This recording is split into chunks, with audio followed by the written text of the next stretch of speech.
Welcome everybody. Welcome to the spot, the Stacked After Hours spot. I am your host, Natalie Cosby, and welcome to the show for Grown Folks Talk. Happy Women's History Month, first and foremost. To all my ladies out there, this conversation tonight, we are celebrating you and going a little bit deep and talking about our girlfriends, our friendships, especially at this beautiful age of 40 plus. I want to ask you guys a question. If you met your friend group today, would you choose them? Hmm. Not based on history, not based on who you knew in your 30s, not based on who went through that divorce or breakup with you, but based on who you are becoming right now. I think at this age, friendship, it hits different. We are evolving, y'all. I mean, our bodies clearly are changing. Some of us have stopped drinking. Some of us are in therapy. Some of us got married. We got divorced. And we may even have found our peace. And sometimes with all of that change, that growth disrupts your friend group. And I realize we don't talk enough about uncomfortable adult friendships and how uncomfortable they can become. Think about the subtle competition that you may feel, or the teasing that doesn't feel playful, or the jealousy no one names, and the shrinking that we do to keep the peace. So here's the hard truth. It's easy to blame your girlfriends and your friend group, but it's harder to ask, why did I choose that dynamic in the first place? So tonight, we're not gossiping, we're not blaming, we're getting honest. And I could not think of a better person to have this conversation with than Dr. Rose Moten. Hi, hello. Just a little background about Dr. Moten. She is a distinguished. I got to give you your flowers, girl. I got to give you your flowers. She is a distinguished psychologist, author, speaker, and personal development strategist. She is the founder of Bloom Transformation Center in Detroit, a wellness center, and I'm all about wellness, that integrates traditional mental health services with innovative approaches to help people and their barriers and accelerate personal growth. She is widely recognized. She has been on the Oprah Winfrey Show, the OWN Network, TEDx, the Chicago Sun-Times, and of course, where she is from, the Detroit Free Press. And during COVID, she was acknowledged nationwide as one of the leading mental health voices in helping individuals navigate uncertainty, anxiety, and major transitions. So Dr. Moten, welcome to Stacked After Hours, girl. It's a pleasure to be here. This is such a relevant topic too, right? Yes. As we enter Women's History Month. Yes.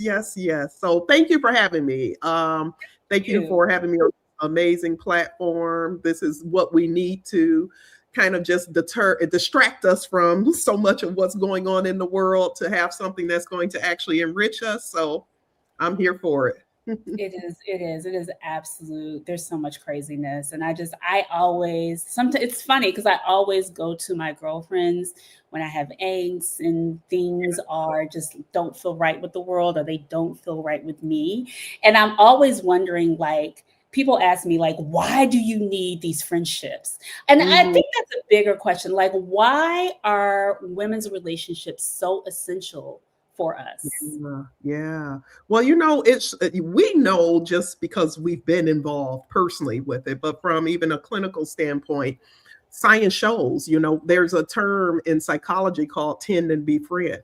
And what science actually shows is that women's friendships, healthy, women's friendships actually helps to prolong the longevity of women. It helps with their emotional and their overall mental health. Community as a whole is important, but when you can have those friendships, it's funny because when we first connected, I'm recovering. I had major surgery just 3 weeks ago. And I just posted a picture because we were joking before we came online because one of my girlfriends came over and brought me dinner, and I'm not on any more pain meds, so we had some martinis, and I had the little martini shaker back there. But I posted and I said so many. This has been just a reminder in these 3 weeks that I've been down, just how important our girlfriends are in our lives, because they have shown up for me. They have sent meals, they fed me. And as someone who is usually the giver, this is what I do for a living. It has been very humbling, but also such a blessing and rewarding to experience that over the last 3 weeks. It's really highlighted just how important our friendships are. So, everything, like I said, we know on an emotional level when we're around those friends that we align with, that it feels good. And science proves it. Science proves it. It helps to regulate our nervous system. It helps to, again, increase our longevity, all of those things that we should be striving for. So it's always because I find the women that have like really solid friendships with their friends, they always seem like they hold them so close and they're very protective. But I've also met a lot of women over the years that be like, I don't have a lot of friends. And I always like, how psychologically how do you get to that space where you're not like the girl's girl? When you're not, so like the no new friends type of space? Not even the no new friends, and nor do I have a lot of friends because I don't trust. I get it. It's nothing wrong. I always say if you have 2 or 3 like friends that you trust, and those are folks that you can be your most authentic self with, you can be vulnerable, you're winning. Let me just say that, because quantity doesn't necessarily mean you have better friendships. Sometimes not sometimes, all the times, it's the quality of those friendships. So you can have someone who has 3 quality friendships or even 2 quality friendships, and you have another person that may have what they consider 100 different friends. It doesn't mean that their quality is better. We want to really, get more away from the numbers. But at this point in life, everyone's different. As a psychologist, I recognize, I do a lot of work in helping people understand who they are, the true essence of who they are. And so there's certain personality types that are not very, as open as others. They're not, right. They may be more isolative than others. And so they may be okay with just having 1 or 2 friends, and we don't want to necessarily judge them. And then there's others who are so very social and they can't go anywhere without running into someone that they love. And if that works for them, that works for them. What concerns me is when we get to a point and people say no new friends, because I have friends that go as far back as elementary school with me, but which is amazing. Like, your ride or dies, right? One of my friends, we joke and we say we know where the bodies are buried, so to speak, and hold each other's secrets near and dear. But I have met some, just within the last few years, people that I consider to be some people I can be most vulnerable with. So we want to be very careful about that whole mentality of no new friends, because every stage of life we're growing. And so we are going to be attracting, hopefully, people that reflect the level of growth that we've had. Yeah. Somebody said, keep your circle small. The old say, keep your circle. So I want to kind of unpack the no new friends mentality, because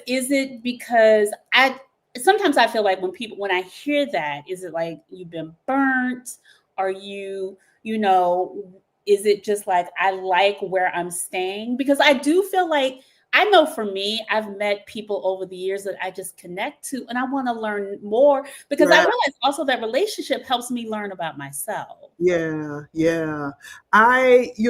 It could be those things, both can be true, right? So it can be folks who have been burned, because if you've ever, and I know I've been burned by friendships, but if that can be very hurtful, that can really diminish your trust in others.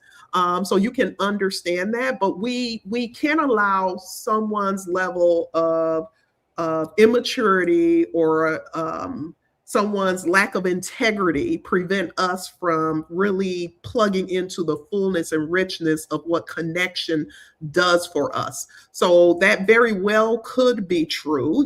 People conditioning, even some people grew up with this mentality.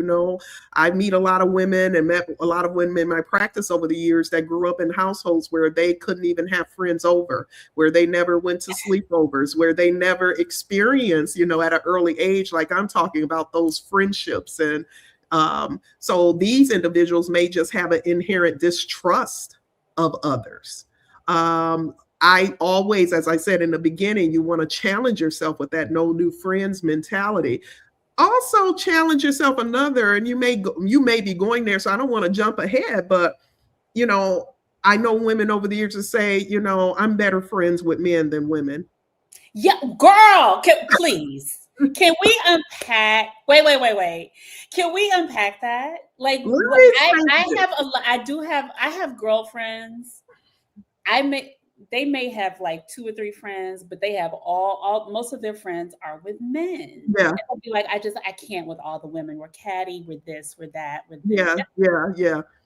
And maybe that could be true, but I will say for myself personally, and I don't want to hurt anybody's feelings out there, what I have found that most of the women who say that, because I have male friends, I'm sure you have male friends, right? I find most of the women who are just so adamant about that, I don't do women friendships, I prefer the men, or I have more, tend to be the ones that you usually have to watch out for. They tend to be the catty ones. And there's that. I mean, that's just been my observation. Well, I want to go back to something, because you said something about people who weren't allowed to have friends over and all of those things. I feel like as we get older, I feel like certain dynamics for women, we tend to recreate our childhood dynamics in our friendships. Absolutely. And I'm still trying to understand, I feel like some of us are really stuck in our 12 to 16-year-old selves and how we navigate certain friendships. Yeah, definitely. It depends on even the level of the nurturing you got, your attachment styles. I know we talked about that a little bit in the prep before tonight's podcast, but it's unfortunate that the friendships, just like intimate relationships, is like fertile ground for people to have a lot of projection going on, right? Or a lot of displacement going on. So it provides this opportunity for individuals for unfinished business that they may have from their childhood, unresolved issues, wounds that they may have, can be triggered in friendships when you have not done the work, right? And I see someone said those unhealed 12-year-old selves playing out in adulthood. So very true. I remember years ago, a very intuitive friend of mine making an observation.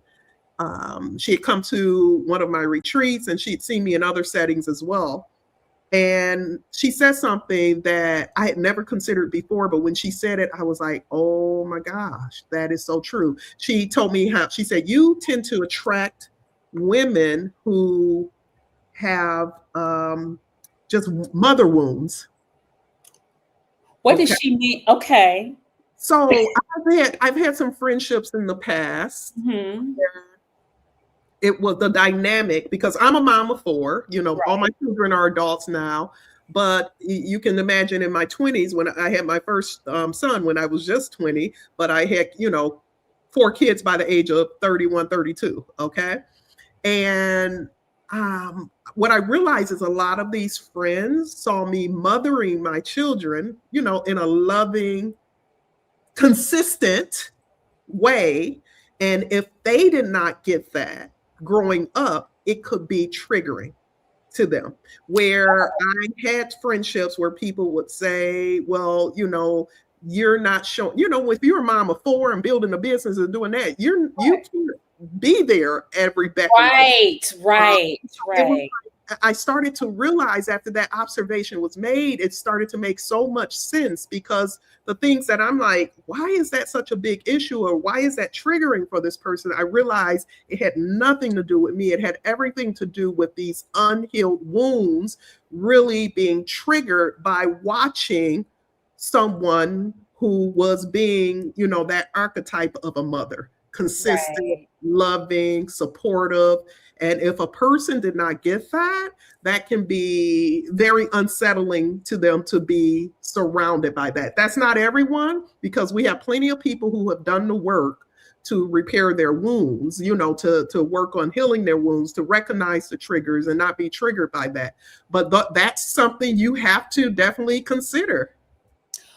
Dr. Rose, what is you, because you talked about that, like those wounds, but what are the attachment styles that you have seen in female friendships that show up that Yeah. causes that? Like, what are some of the attachment styles So, that you definitely have secure attachment. I want to make sure I get all of them right. So okay. I'm just moving, because I talk about this a lot in the press. So you have the secure attachment, of course. That's what I just talked about. That's someone who comes from a household where their needs are met, where they have parents who are invested into them, parents that are showing them consistency. They're showing up when they're supposed to show up. They're not abandoning, their child's needs. And that results in an adult that it just has this sense of trust when it comes to others. Then you have the anxious attachment style, where maybe as a child, the parents' love was conditional, and or yeah, conditional, or it was predicated on if this child did right or wrong on what the level of love they're going to get. So there's this level of anxiety of always having to perform or to overgive and to not implement boundaries.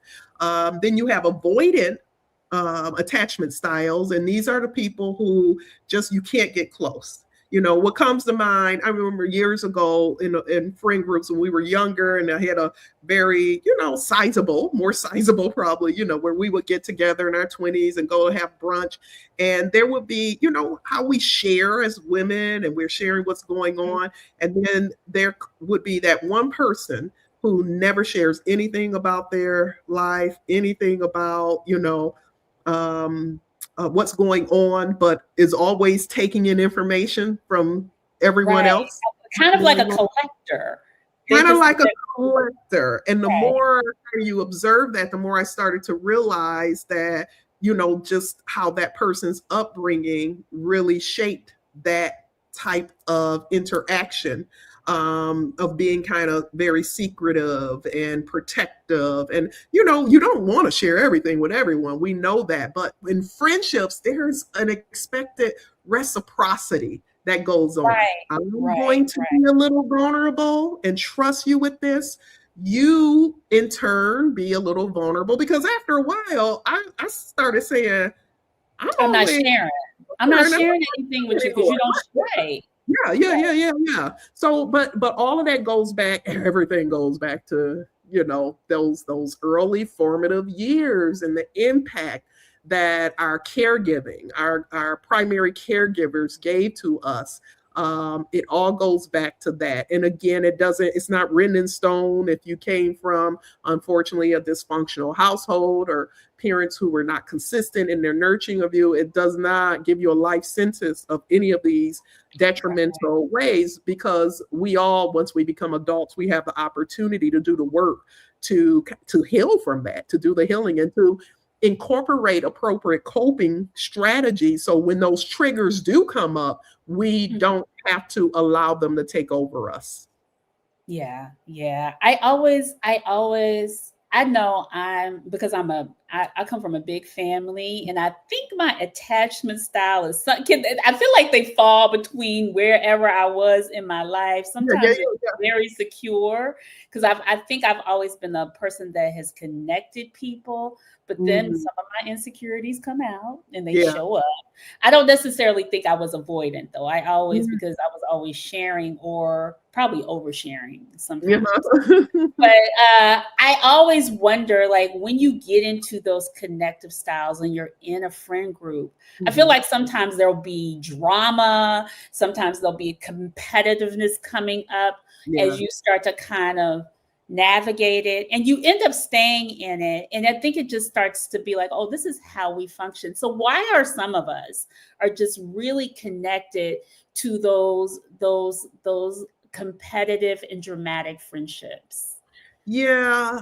So I talk a lot. I recently posted a reel on my social site that really got a large response from individuals, where I talk about how some people, their nervous system is just really conditioned to be at this fight. When you think of competitiveness, Mhm. you don't have a calm nervous system when you're competing with someone. At all. You don't. Yeah. When you are competing, and it's natural, like be it in sports, be it, whatever you're doing, you're debating someone, whatever, your nervous system has to be activated, because that just puts you in a better position to win, so to speak. Right. The issue becomes, we don't always have to have our nervous system in this fight or flight, this competitive mode.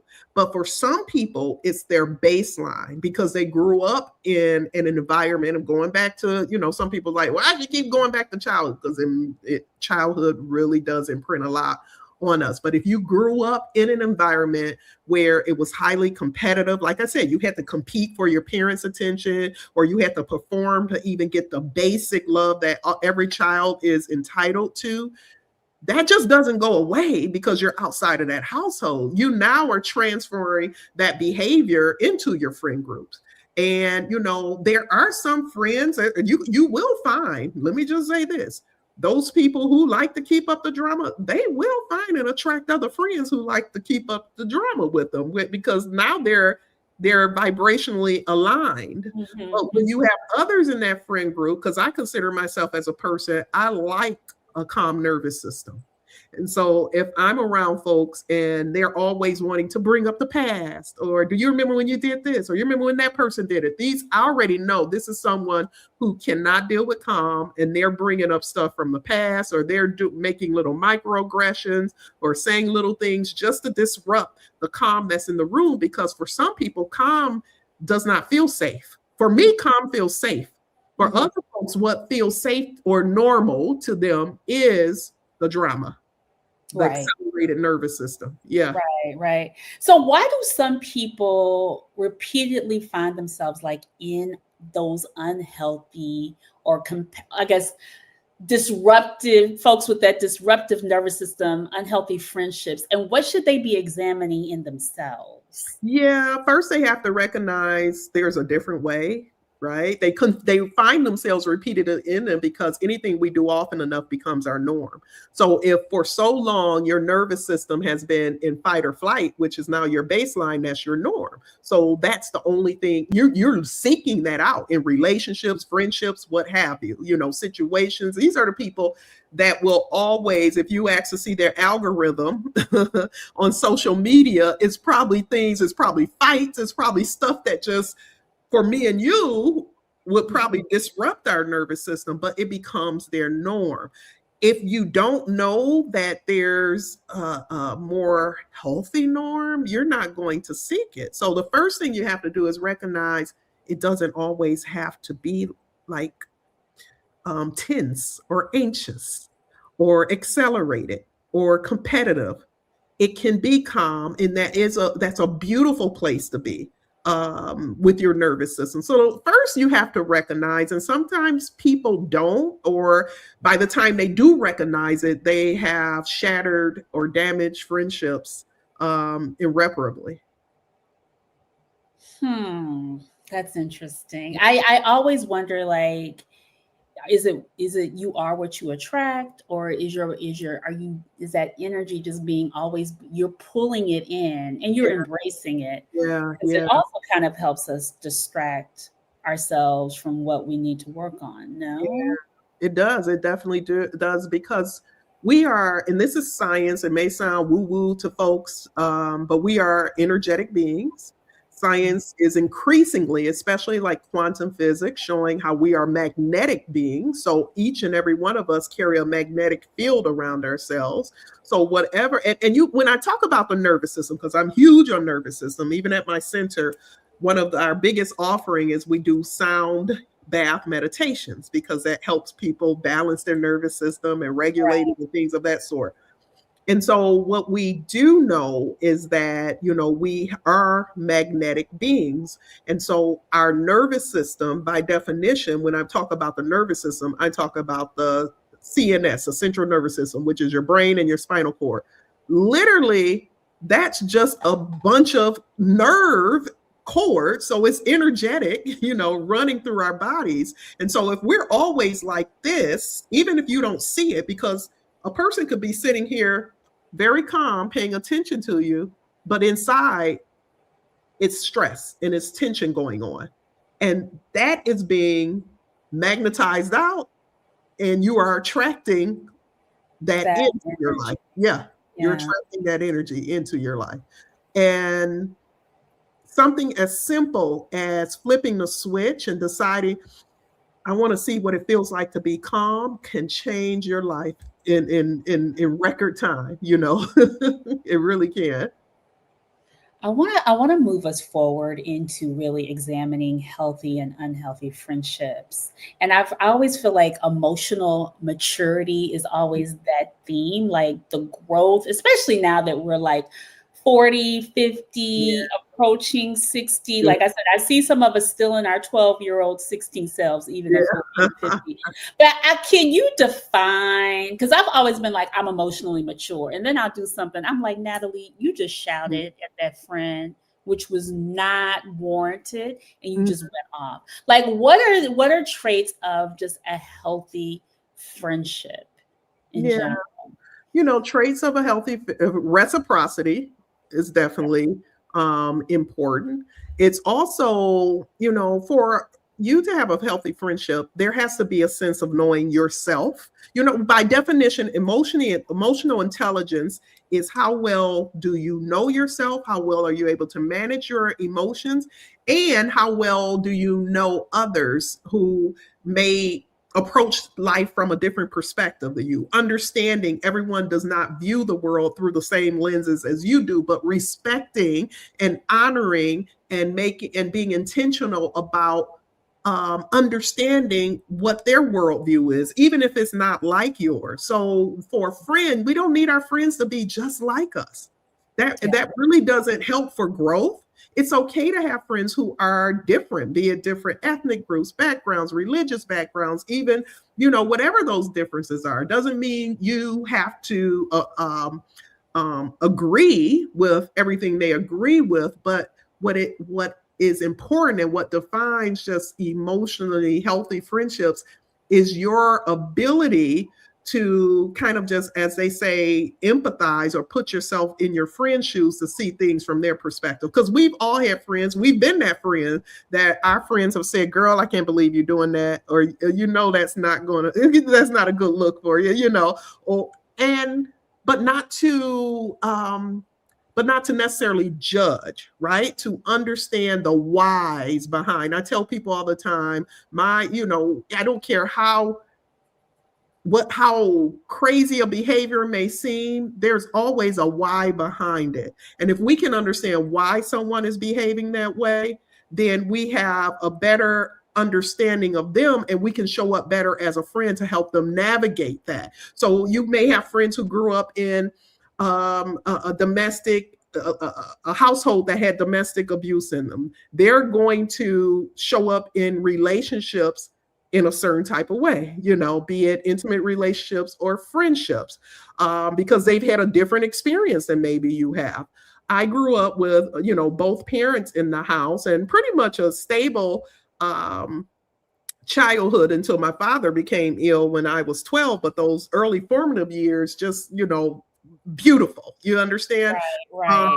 And I've had over the years to people where I will go back and reflect on just some of my great childhood memories. I remember someone saying it wasn't a girlfriend, but it was at this time a husband. I joke and tell people been married 1.5 times. But I just remember this person saying to me, in my midst of reflecting, saying, I'm so tired of hearing about you and your happy ass childhood. Oh, And that was just like, whoa, mhm. because but it was a perfect illustration of how your calm nervous system, or your experience that you wouldn't even think would be triggering to another person can be triggering to them.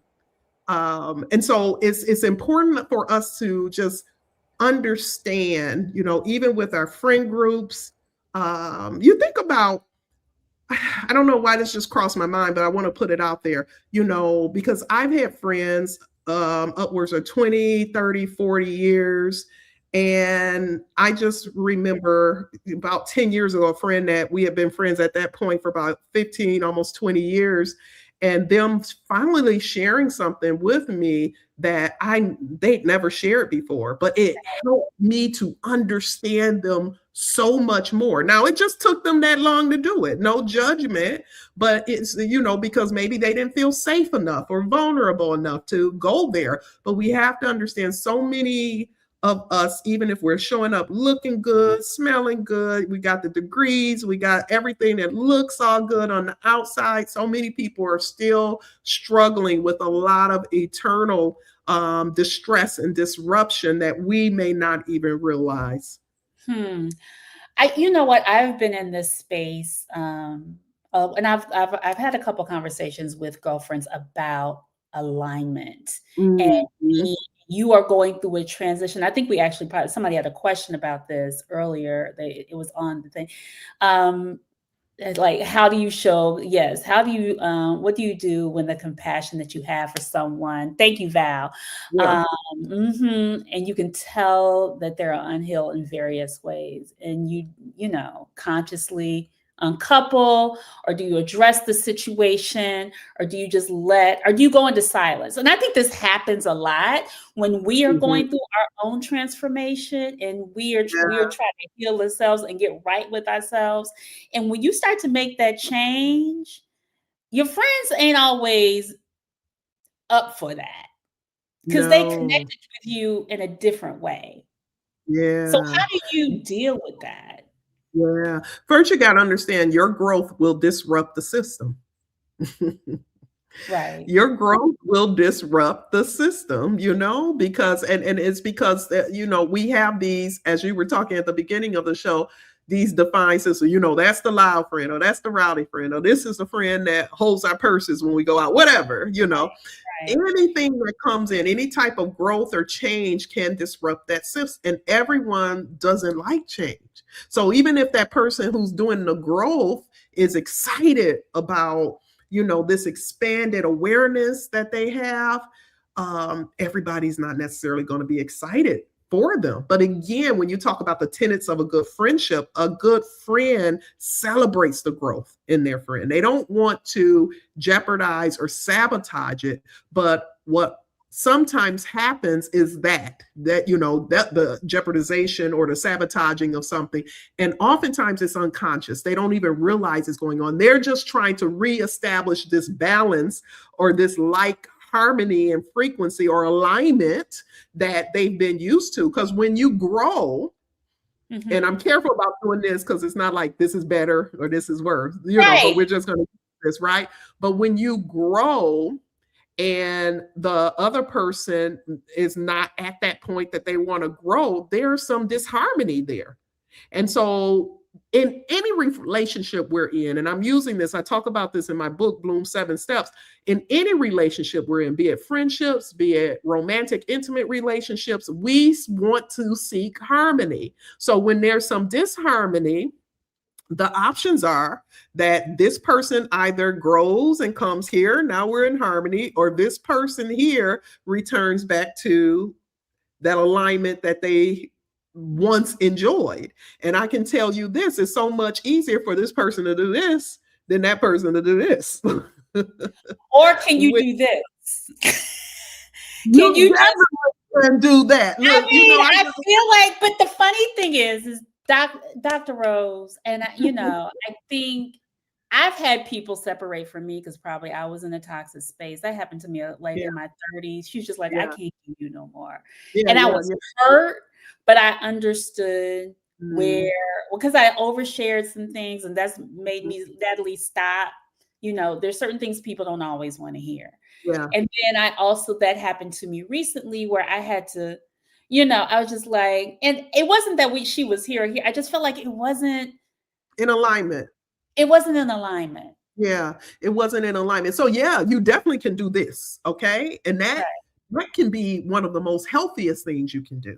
If, all else has kind of failed and you're not getting anywhere, I've had to do this with some folks, who, I didn't started not respecting boundaries, or, just really kind of just crossed the line on some things that typically I've given several chances for. So I've even come up with a term. I tell people I lovingly release. I may not even have that conversation with them, but I'll say to myself, I have to lovingly release that person. I have to lovingly release them. I don't wish them any harm, but I can no longer. And we know that by the time it gets there, you had all the red flags that that's what you need to do. When you're looking at the phone and you're just like, oh my God, your first reaction is like a nervous system, like, oh, they're calling again. Or you find yourself the only time you're calling a particular friend is when you're in a car because you have a midnight time to talk to them, where it's like, okay, I got 10 minutes here, so let me get this out the way. A friendship should never be, let me get contact out the way, because you really don't want to do it. So Right. sometimes you have to in friendships, and it doesn't have to be a matter of I have to end it because she's right and or I'm wrong and she's right, or she's wrong and I'm right. Sometimes we just don't align anymore, and that's okay. That's okay. And that could be temporary, because I've had friendships where we're in certain points of our lives where we go like this, and then we Come come right back back together, together. and then Right. maybe this and come back together. Yeah. I wonder if, like, I feel like some people, they want to, like, if they're here or here. Mhm. And sometimes I feel like a lot of, do they pretend to keep because maybe of history, or do they stay in this space? I feel like it becomes a very inauthentic space, Yeah. especially if you're Yeah. not addressing it or talking about it, or you Yeah. let things slide.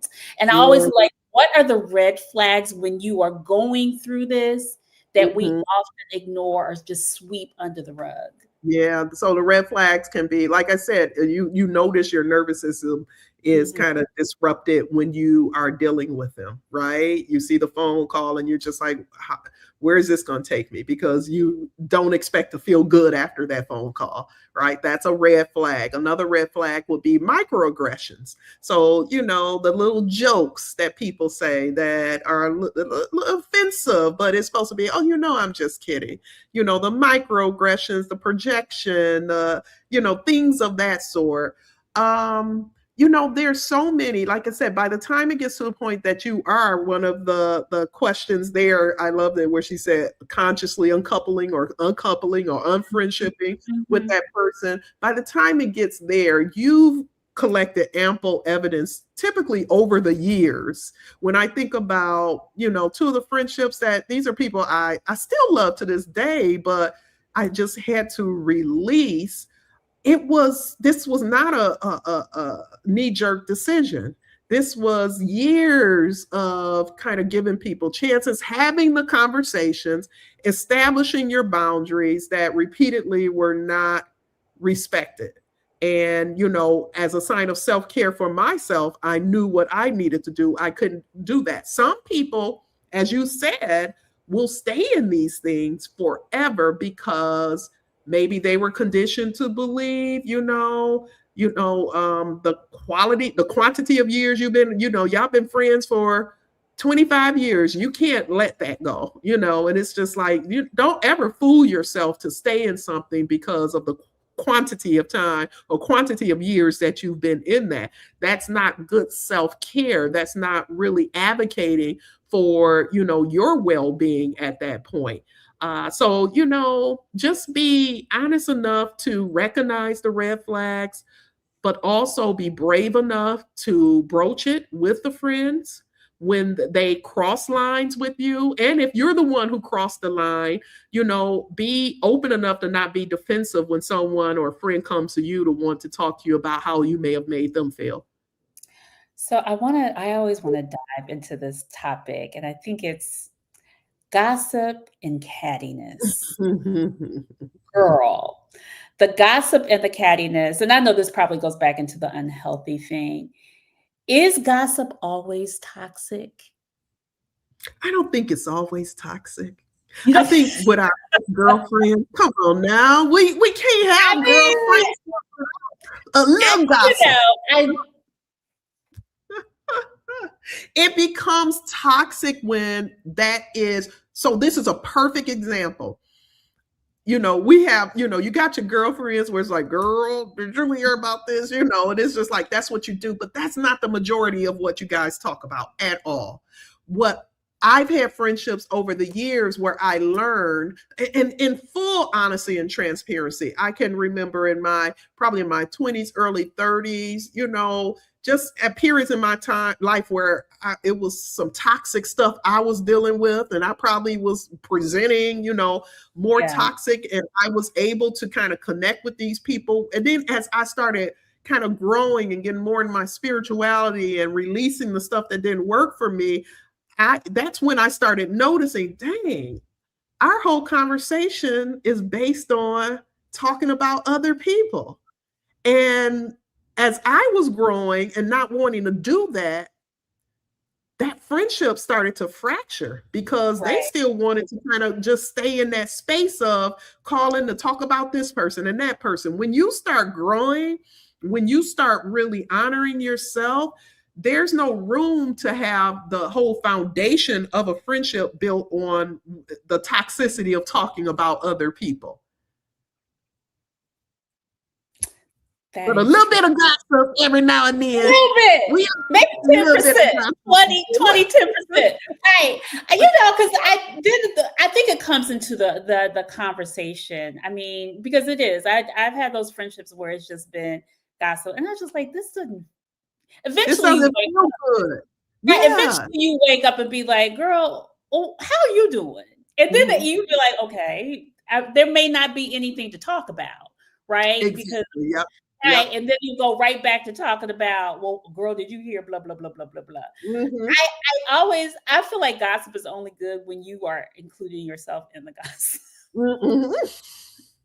Girl, When let me you're tell you what happened to me what today. I did, what I did. Yes, we have lots of those with our best girlfriends. But yeah, you are so true. I just reflect back on just again some of the ones that I'm talking about. I had to lovingly release. It just became that. It was like every conversation was, did you see what they just posted?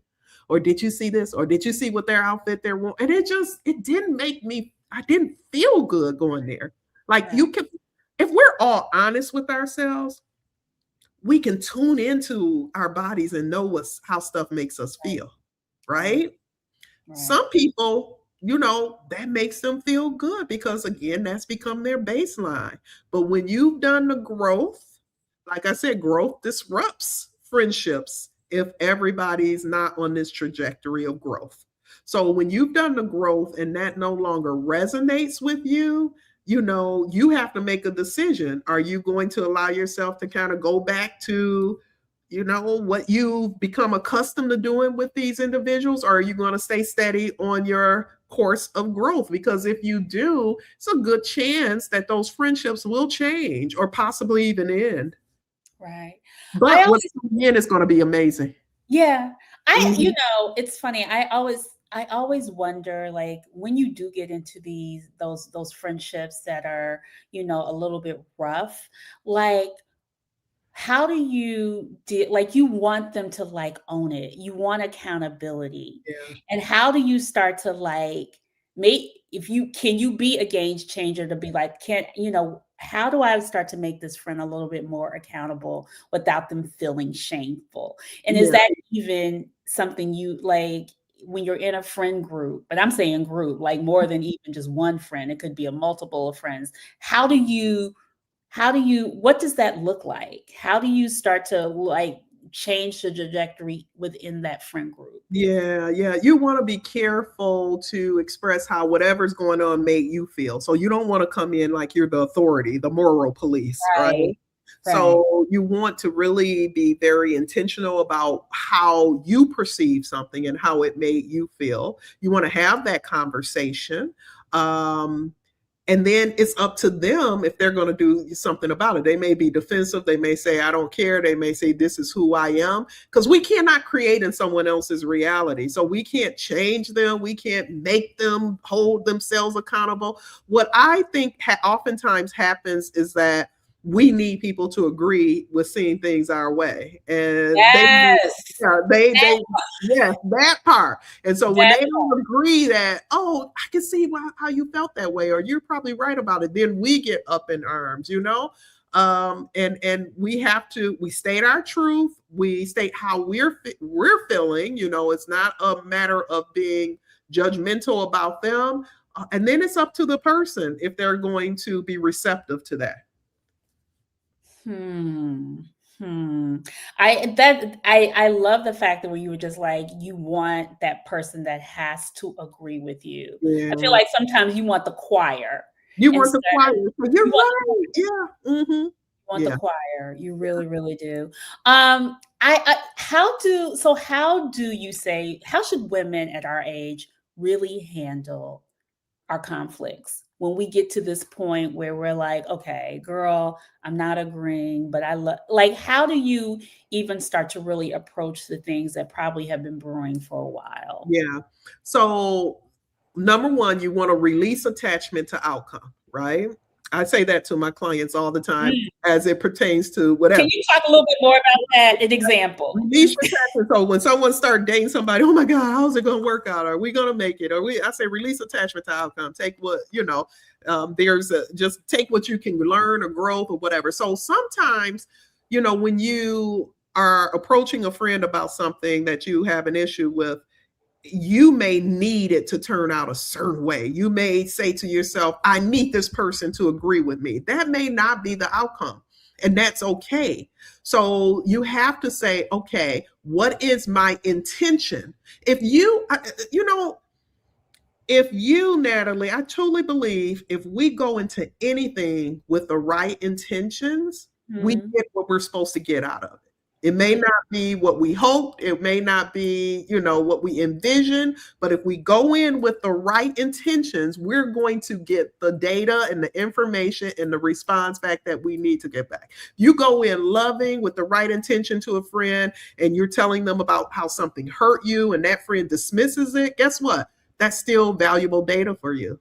Right. Because it's telling you that this person is not really, taking your feelings into consideration. And that gives you information on what direction you may need to go in with that situation. So the right intentions, communication, as with any relationship, is key. As we get older, we have to be comfortable about having the hard conversations. We have to get rid of this belief that confrontation is a bad thing. Because it's not. People think. Can you say that for the people in the back? Confrontation is not a bad thing. Confrontation is an opportunity for you to get back on track.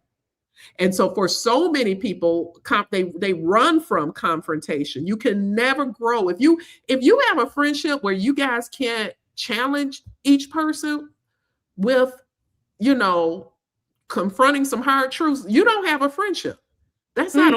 I joke. One of my longest friends is so funny, and we joke. I remember there was a time, and I was dating someone, and that person did something for me, and it was someone who was at that time really breadcrumbing me, I wasn't really getting much. And so when I got something, whatever that little something was, I was like, oh, he did this. And I remember her saying. She said, oh, we celebrating mediocrity now, huh? Look.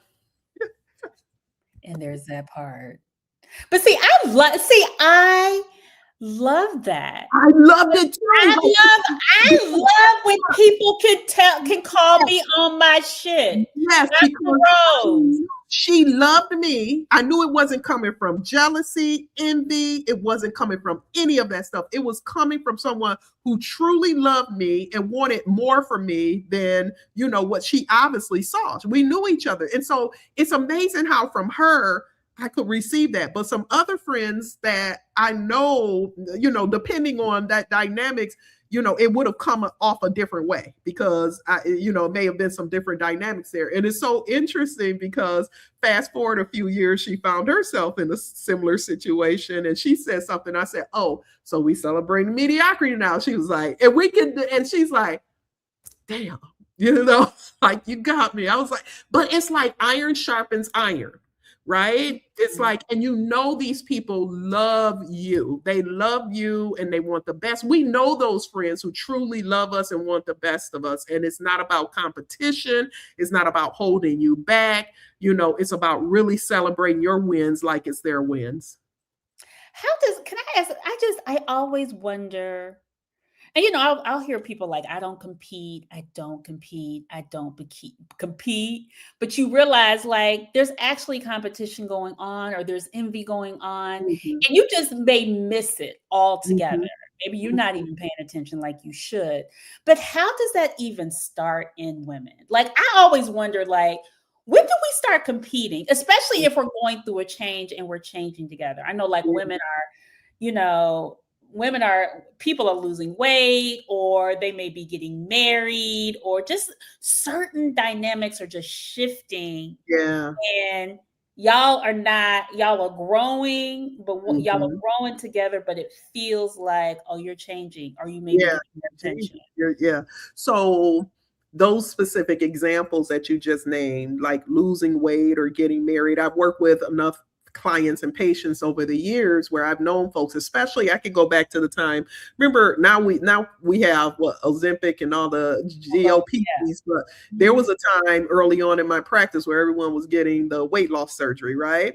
Yep. And I had several clients that had it done, and it was just a common occurrence that they were coming in and their friendships were dropping off like flies. And they were just like, because now, like I said, any type of change or growth can disrupt, because if a person was always known as pardon my French, but, the overweight friend, and now that's not the overweight friend anymore. Some other folks may have a little disruption, like, oh my God, where does that place me? Whatever. But then when that happens, that's for that person to look at themselves and say, what is really going on with me? And to really evaluate themselves. The same when a person gets married or they get, I remember starting dating this guy, and, he had invited me over a couple times and I had gone over to his place a few times. And I remember one of my friends saying something like, you've been over his house, like, I'm just going to use it. You've been over his house 3 times and you've only come to visit my new place, whatever. I won't say, because I don't know if it's a family show, but I'm not going to even say what I said to the girl. Like, it was like, because it was the first thing that came out of my mouth, because I was so shocked to hear that. But it was just like, I'm celebrating, I'm sharing something like, oh my God, this is a new budding relationship. I'm excited about it. We've connected a few times. And instead of coming back and matching this excitement, it all became about, what I haven't done for her. And that was like it was like hitting a brick wall, like, ooh. So when that happens, immediately now you're going to be very careful about sharing things. Is it because that person feels like they're losing you? Absolutely. And they're maybe losing you to somebody else, so therefore your availability is not the same. Is that what it is? Absolutely. But as I mentioned, that's an opportunity for that person to say, okay, what's this really about? I should be happy for my friend if she's this new budding relation. What is this really about? Just like, let's be honest, we've probably all felt a little tinge of, when a friend does get something or something happens that we would love to experience ourselves. But it's like when that happens, it's for you to say, I always say, I have a very good friend that does extremely well for herself. And I just came across a Facebook post from 10 years ago when she purchased her new beautiful home on the water. I mean, gorgeous. And I was like, I'm as happy for her as she is. I said, and I'm like, because this gives me some place to visit this summer, that type of thing. But what it also did was it kind of raised my bar of what I could do. Like our friends who are doing great gives us a glimpse into what's possible for us. Instead of being jealous about it, we can learn, or it can motivate us enough to say, if that's what you want, because I don't want everything my friends want or they strive for. But if they are achieving things, I remember I had on my vision board this car when it first came out, the S550 Mercedes, the big boy, it was beautiful. And I had it on my vision board. Had a girlfriend who had never heard about it, saw my vision board. The next year she bought the car. Do you know I was happy like I got the car? Like there was no part of me that was just like, how did she get it before I did? Because I celebrated that because now I get a chance to ride in it. Right. You're like, okay, I don't have it, but girl, where are we going? Where are we going? Yeah. But the same person later on, as things started happening for me, I noticed that it wasn't that same energy. I noticed it was very disappointing, but again, it was data. Like we got to accept when we see the red flags, don't try to change it. You can't love somebody out of, their red flags. But you have to take that information as data and you confront it, communicate it if you want to. But if it's if that doesn't change, then you may have to lovingly release.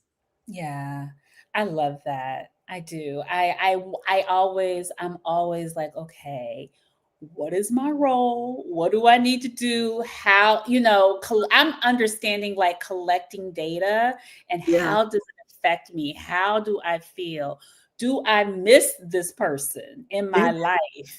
I think that's one of the things. It's just like, oh, it's always been familiar. It's what I do. It's our routine.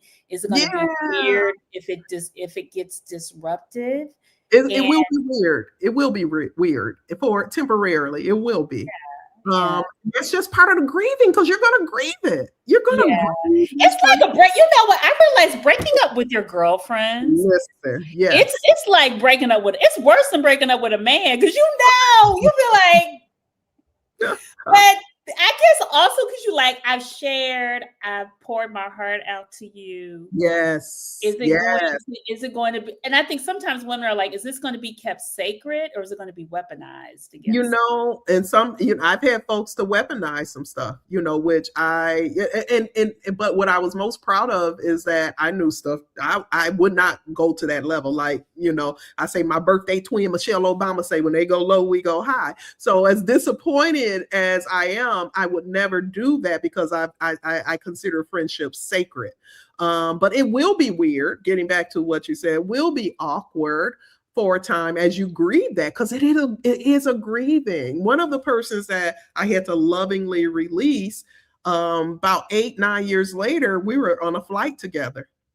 And, after, she found me after we got off the flight and she said, I miss you. And, and I said, I miss you too. I hadn't talked to her because it was ugly. Some of the things she did was just unforgivable. Mm-hmm. And for a moment, it was almost like, oh, we're in the same city together. Maybe we can reach out. Maybe we can hang out. And it was just like, I had to be okay with just having that level of interaction to just acknowledge that there was love there, that we recognize, that we had great time together, but I could not allow myself to revisit that because it was enough evidence over the years that I could not trust this person again. Yeah. That journey of healing and understanding like where you are with a person. I think also being able to invite them back in and you being able to be like, okay, this is a door I can open today. Yeah, today. I don't know how it's day by day. Yeah, to possibly rebuild. Yeah. And you can. There are some that you can rebuild. So I don't want anyone to leave and think that there are friendships that you can't possibly rebuild, because I believe that I believe you can, but only and that's case by case basis. You know, Yeah. sometimes things can be done that it's just no coming back for. You can forgive them. Forgiveness does not mean you have access to me any longer. You Yes. can forgive without having access, and you can lovingly release a person without having closure. Get rid of this idea that you have to have closure with folks when you let them go, because there's no such thing. I always say that there's no such thing as closure. Only thing that gives you closure is a zip on your coat or buttons on a shirt. Like, there's no such thing as closure. What closure really is this desire you have for this person to say, you were right and Mm. how on you. And that does not happen. Mm-mm. Yeah. Mm-mm. Mm-mm. Mm-mm. Well, Dr. Rose, we have Oh, a couple more minutes before we close out. I have what we always do, our rapid fire questions. uh-oh. We have about 10 seconds to answer them. Okay. So the first one, can competitive friendships ever be healthy? Yes, competitive friendships can be healthy if they're coming from a place of we're going to both grow from this, and not of a place of wanting to hurt the other person. Just like if you have a friend and you guys both play sports, that's a competition. That can be healthy for sure. Is jealousy always insecurity? Jealousy is usually a reflection of some perceived inadequacy that you have within yourself. Mm. So is that it? That's basically, yeah. Yeah.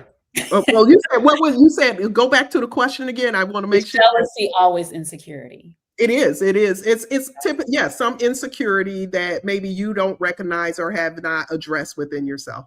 Okay. Should everything be confronted? Ooh, that's a good one. If it has the potential to cause serious damage, it should be confronted. If it's something that is minute or is not a big deal, nah. Is it just data? Is that It's just data? data. It's It's data. It's we gonna store it, but it may okay. not need to be confronted. Yeah. Okay. Can friendships survive betrayal? They can, but just like an intimate relationship, it takes a lot. Like I said, it takes a lifetime to build trust and a second to destroy it. So you've got to be willing to put in the work to rebuild it, and you have to ask yourself that. All right. Last two. Is it okay to outgrow a friend? And what is the best way to let them know that you're no longer friends? It's a Yes. loaded question. Yep, it's okay to outgrow them. Never tell them I've outgrown you because that again is a superiority thing, right? Yeah. And it's up to the person. I with both these folks, I had enough conversations before that I never had the final conversation of this friendship is over. It was just no communication. It came to a point where it was just I'm not communicating anymore. But everyone's different. But again, I wasn't looking for them to agree with my decision. And so I didn't feel it was necessary for me to have that conversation that I've had over the years to avoid the disconnect. And then final question, what boundary do women struggle with most in their friendships? I believe the boundary they struggle with most is understanding that your friends aren't accessible necessarily to you at all times, especially those friends who have children, significant others. That was just something that I've encountered over the years, being so young and having children so young. A lot of my friend groups did not have children or spouses, as I did, and did not understand that the accessibility wasn't, at any time was not possible. Yeah. And this is a bonus one. How how do you heal yourself so you can attract what you want in your friendships? Like what are the key things that you need to do to make sure that you are attracting the energy you want in your life? The best thing you can do is to treat yourself as a best friend. Like Mm. however you treat yourself is what you're going to attract. So be good to yourself, love on yourself, just the way you would want a friend to treat you, treat yourself that way. There's a lot of people wanting these valuable friendships, but they don't even treat themselves well. And you cannot attract that level of intimacy, of connection, of depth that we want in our friendships if you have not made peace with yourself. That is bars, Dr. I love that one. Be a best friend to yourself. Thank you.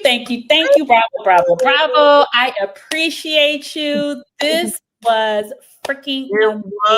I need to have you back on some other things, girl. You unpack it. Unpack it. I love this. Thank you. You really brought it back to a lot of like self accountability, and I love that. And I think that's what everybody needs to understand in this.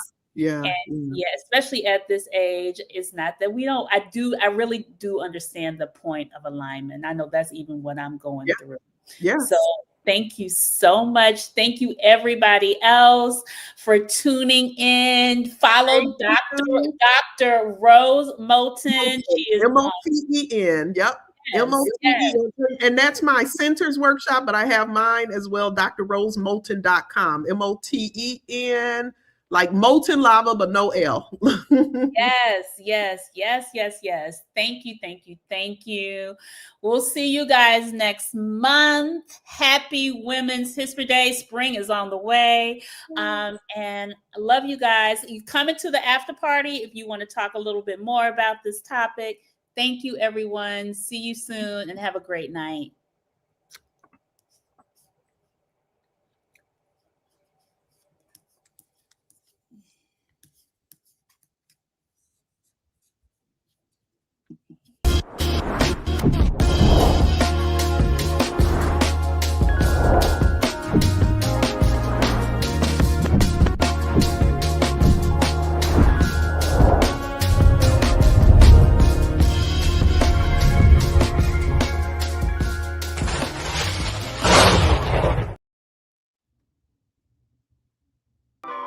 Join Stacked After Hours, The Spot,